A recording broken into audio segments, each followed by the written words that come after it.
We have another freeware business jet on our hands. The Bombardier Challenger 605 and 650. Still very early days in terms of where this aircraft is, but it flies and it flies pretty well. In today's video I'll be talking about it.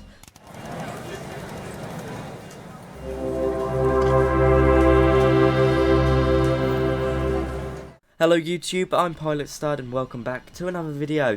In today's video I'm taking a look at a freeware business jet that you can pick up using the flightsim.to link in the description down below.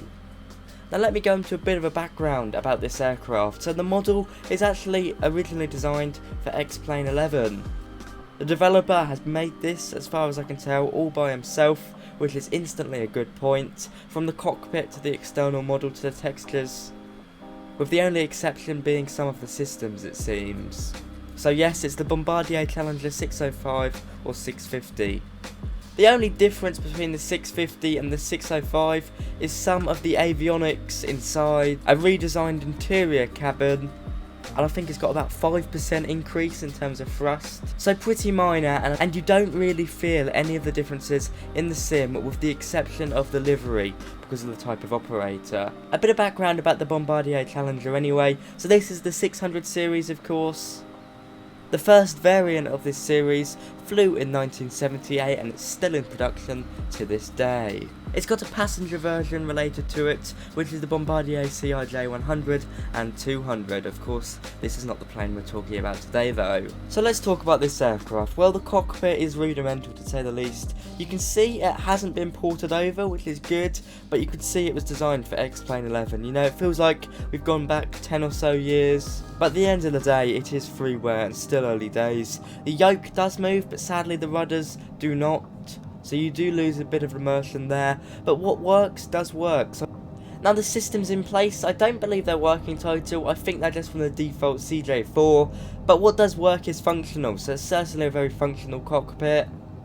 The buttons in place are styled like the Challenger 605, so we're not working with a CJ4 cockpit, we're working with a homemade Challenger 605 cockpit, which is something that's much better. You know, all too often we see freeware aircraft in Microsoft Flight Sim using the cockpit of something else. At least we're keeping it realistic here, with the cockpit being from the Challenger. Now of course it still needs some clear work in terms of textures, but hey, at least we've got modelling sorted.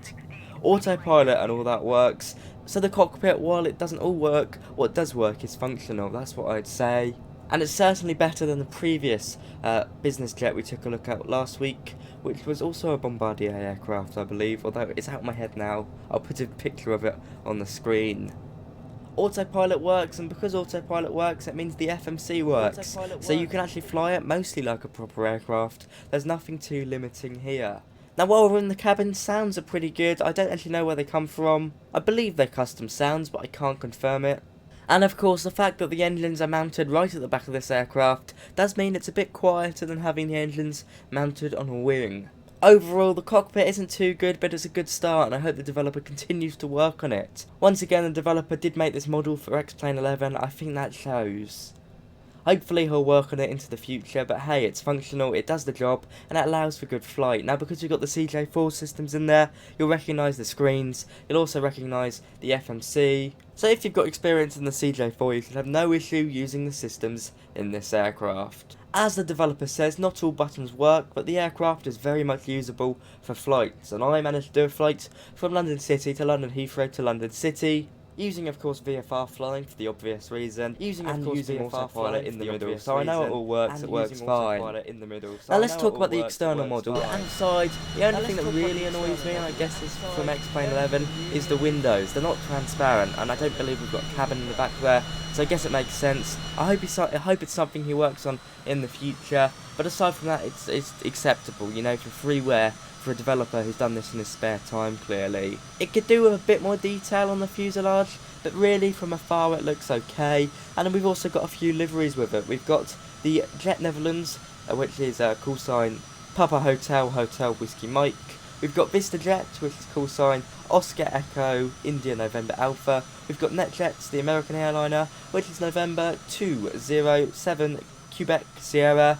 And then we've got Riga, with Hotel Bravo, Juliet, Whiskey Charlie. So we've got a nice few liveries in there. All animations and lights seem to work, so that's certainly a plus. And hey, it just looks nice, you know, it works as a plane. It's certainly not the most stunning, there's certainly areas for it to be worked on, but it works as a plane, and clearly that's what the developer has been going for. You know, we've got all flap animations, gear animations, spoilers, everything like that works. It allows for pretty fun flight. Now let's talk about flight model. It's different to fly, I would say. It feels quite heavy for a smaller plane, and your flying speed is going to be much lower than your 737 or A320. As he says in the description, VREF for this aircraft is around 117 knots at lower weights, so you're going to be coming in quite slow, slower than you feel. He also gives some statistics about the aircraft, so it can fly around 4,000 nautical miles on full fuel, cruising at Mach 0.82, so it's a relatively fast aircraft. It's got very good short takeoff and landing performance as well. London City in a breeze, as you'd expect. I'm sure you could go and try and put it down at Courchevel. It's good fun. Clearly there's parts of the aircraft that need to be worked on. I'd say one thing I'd love him to fix really in the cockpit would be to add some textures and maybe animate those rudder pedals. I don't know whether it's just my aircraft, but they don't seem to be moving, and it does ruin the immersion quite a bit because it just looks like a bit of Play-Doh down there. Aside from that, in the external model, I'd like to see some transparent windows come through and a bit of detail on the fuselage, but hey ho, it is freeware, and Robert's clearly worked on this in his free time, so thank you for doing it, because of course I haven't done it, so I can't really complain that much.